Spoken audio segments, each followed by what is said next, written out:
My name is Margaret Collins. I'm 59 years old, a widow, and I live in a quiet neighborhood in Oregon.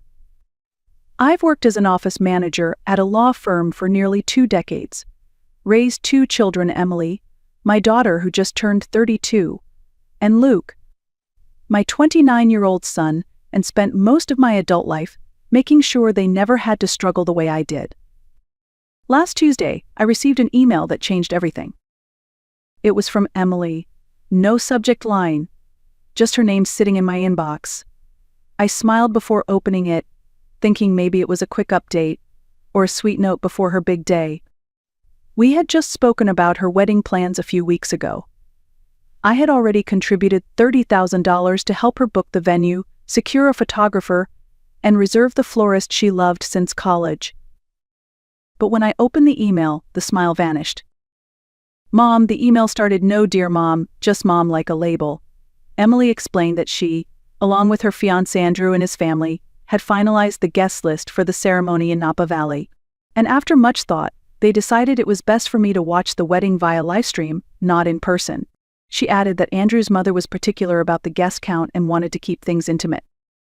At the end, she included a line that felt like salt in an open wound. "If you want to be a part of it, you can watch through the Google Meet link we've created. Should be just like being there, LOL. LOL. I stared at that screen for a long time. My coffee grew cold. My hands didn't tremble. I didn't cry. Something inside me quietly shifted, like the ground had cracked open but I was still standing. I replied with just 4 words, "Sure. Enjoy your big day." No emotion, no argument, just a quiet withdrawal. And I knew, deep down, that those 4 words would echo louder than any scream. I didn't want to fight. I didn't want tears. I wanted clarity. I wanted the silence to speak for itself. I closed the laptop, finished my now cold coffee, and got ready for work like it was any other Tuesday. But it wasn't. That was the day I stopped pretending that my sacrifices meant anything to my daughter. That was the day everything began to change. The drive to the office that morning was quiet. Oregon's early spring air still held a chill, but I barely noticed. My mind kept circling the same question: how did we get here? I've spent 18 years working at Caldwell Walker Law. It's not glamorous, but it's stable. And stability was what I needed after my husband died suddenly when the kids were still teenagers. I remember standing in front of our old washing machine, bills spread across the counter, trying to figure out how to pay for both groceries and Emily's upcoming college deposit. Back then, I didn't think twice about giving up my weekends. I took extra shifts, canceled vacations, skipped birthdays. I told myself there'll be time for me later. There never was. Every penny I saved went to Emily and Luke. When Emily changed majors twice and needed more credits, I paid. When she moved across the country for a short-lived job in New York, I covered her deposit and plane ticket. When she cried through her second breakup at 27, I flew out, held her hand, and made her tea in a kitchen that didn't feel like home. When Luke wanted to buy a house with his fiancée, I co-signed the mortgage and wrote the first $10,000 check without hesitation. I never kept score. That's what mothers do right. But that email made me feel like a transaction, like I had been useful and now I wasn't. Like I had a shelf life and it had expired. Back at the office, my boss Robert stopped by my desk.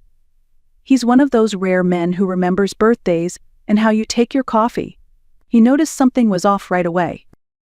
"You look like you've seen a ghost," he said, setting a lat from the cafe downstairs on my desk. I wanted to tell him. I wanted to say my daughter just disinvited me from her wedding. But instead, I smiled and said I hadn't slept well. He didn't push. That small act of kindness, the coffee, the silence nearly undid me. After all the noise in my head that morning, it reminded me that I still existed, that I still mattered, even if only quietly. Around lunchtime, my phone buzzed. Emily again. Her name lit up my screen like a spotlight I didn't want. Voicemails, texts. "Mom, please answer. We need to talk. This isn't funny." I didn't listen to any of them, not yet. I just sat there, sipping my latte, and thought, maybe it's time to stop being the one who always answers. Maybe it's time to stop playing a role in someone else's story when they won't let you on the stage. That afternoon, I made a decision that would shift the ground beneath all of us. I wasn't going to scream. I wasn't going to beg. I was going to do something far more powerful. I was going to act. After work, I didn't go straight home. I drove to First Federal Bank, a few blocks down from the office. Carlos, the branch manager, had helped me with everything from setting up college funds to adjusting retirement contributions. He always greeted me by name. "Mrs. Collins," he smiled, standing to shake my hand. "What can I do for you today?" I sat down across from him and placed my purse on the floor. My voice was calm, almost too calm. "I need to cancel a wire transfer," I said. He blinked. "The one to the Napa venue?" "Yes, that one." Carlos hesitated. "There may be a cancellation fee depending on timing, but may I ask why?" "The circumstances have changed," I replied, without elaborating. He looked something up on his screen. "You're in luck. It hasn't processed yet. Just in time." He paused, then looked up at me. "Are you sure, Mrs. Collins? $50,000 is a significant amount." I nodded. "I'm sure." $50,000. That was the amount I had planned to send next, on top of the $30,000 already gone. $80,000 total, for a wedding I wasn't allowed to attend. I signed the necessary forms and left the bank without a second thought. By the time I got home, there were 9 missed calls from Emily, 2 from Luke. One voicemail simply said, "Mom, please, don't do this." I turned off my phone.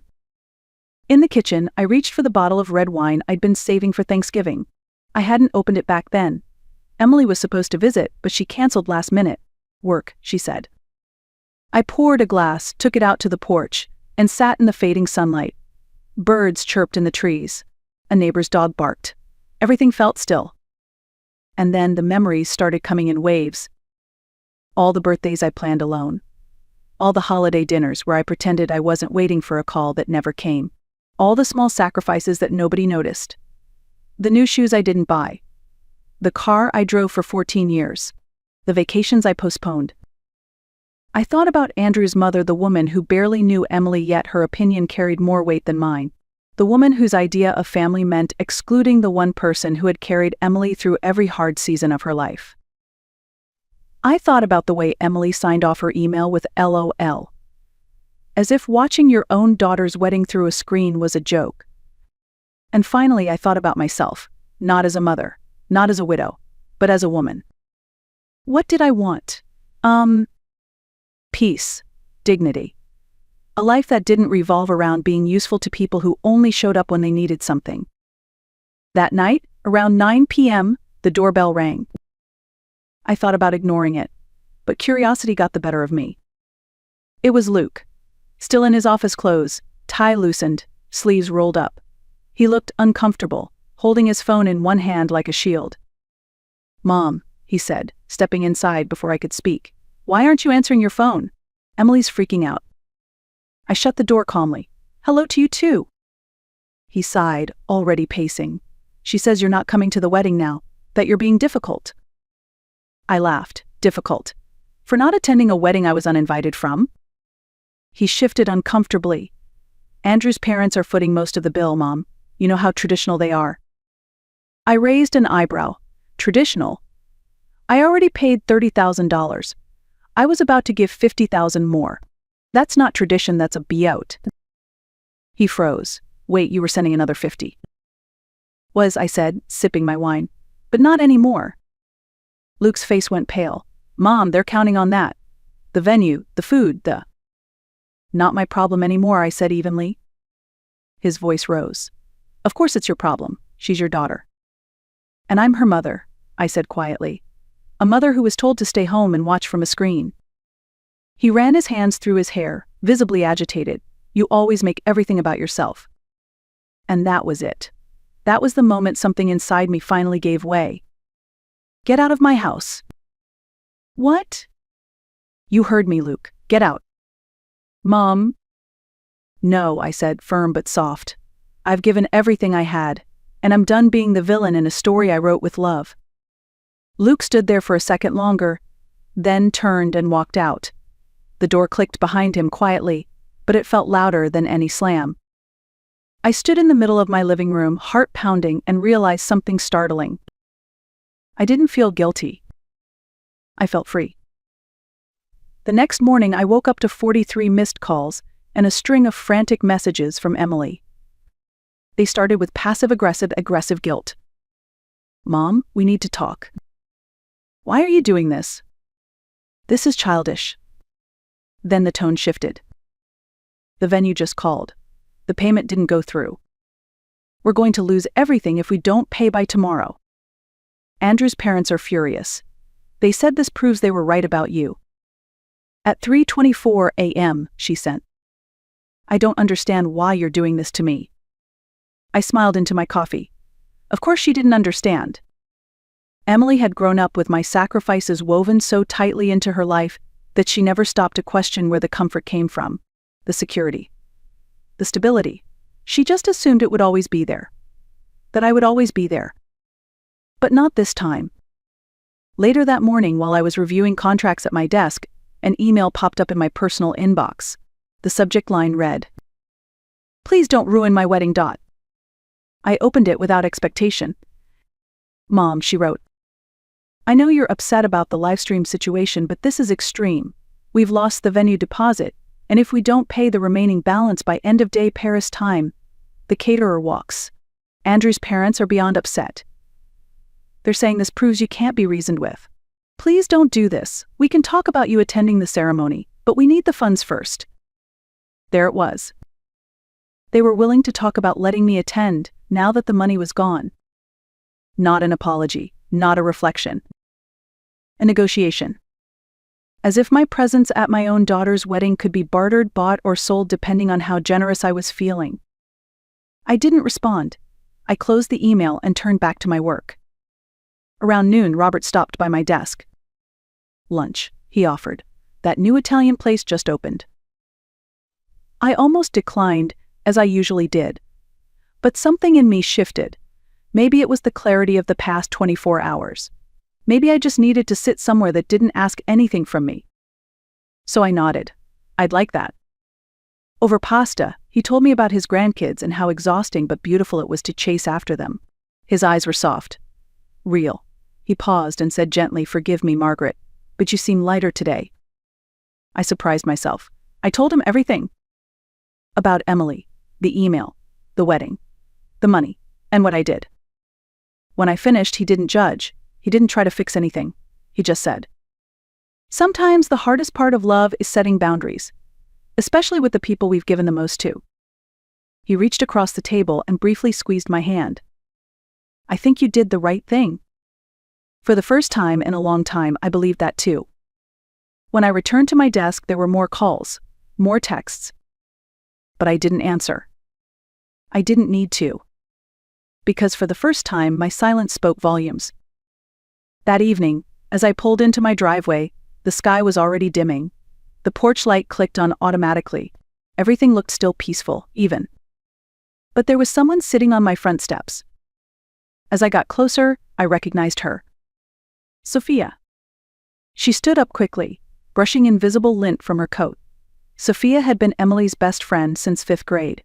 She spent countless weekends at our house, baking cookies, watching movies, giggling in sleeping bags until dawn. I hadn't seen her in years. "Mrs. Collins," she said softly, "I'm sorry to drop by like this." "It's fine," I replied, unlocking the door. "Would you like some tea?" She followed me into the kitchen, her eyes scanning the familiar walls like they held old echoes. I filled the kettle and waited. "Emily sent you?" I finally asked. She didn't answer right away. Then, "She's a mess. They lost the venue. The florist dropped out. Andrew's parents are threatening to cancel the wedding." I said nothing, placing 2 mugs on the counter. "She's panicking," Sophia continued. "She knows she messed up. She just doesn't know how to fix it." "Is that why you're here?" I asked. "To fix it?" She shook her head. "No, I'm here to ask, is there anything she can say or do to change your mind?" I paused. Was there? Would an apology change the way it felt to be excluded? To be used like a bank account? To be told you're not welcome unless your money is? I looked at Sophia, still young, still hopeful. "No," I said quietly. "There isn't." Her shoulders sagged. "Not even if she apologizes?" I handed her a mug of tea. Words are easy, Sophia. Especially when people are desperate. But the people who love you, they don't wait until you cut them off to see you. Sophia looked down into her tea, nodding slowly. I get it, she said. Even if she doesn't. I'm sorry, Mrs. Collins. You don't need to be, I replied. We stood in silence for a moment, two women from different generations connected by one hard truth. Sometimes love has limits. Sometimes the only way to be seen is to walk away. Sophia didn't stay long. She didn't try to argue.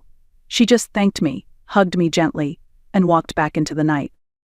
And I finally closed the door on a version of myself I had long outgrown. The wedding never happened, not as they planned, anyway. They scrambled to find another venue, but everything was either booked or far too expensive without the money I had once promised. According to Luke, they ended up doing a small backyard ceremony weeks later, just a few relatives and Andrew's parents. I wasn't invited. And this time, I didn't need to be. In the weeks that followed, Emily sent one more email, a long one, emotional, half apology, half justification. I read it once, then archived it. I wasn't angry anymore, just done.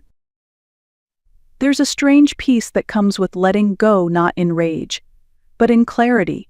For the first time in decades, I woke up not wondering who needed something from me, not bracing for another guilt trip disguised as love. I made a new rule for myself: if my presence is negotiable, then so is my effort. I go to work. I read novels. I joined a pottery class. I have dinner with friends who see me, not what I can give them. And I've learned something I wish I'd known sooner.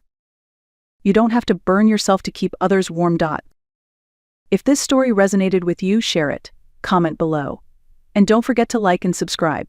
Sometimes the strongest kind of love is the one you finally give to yourself.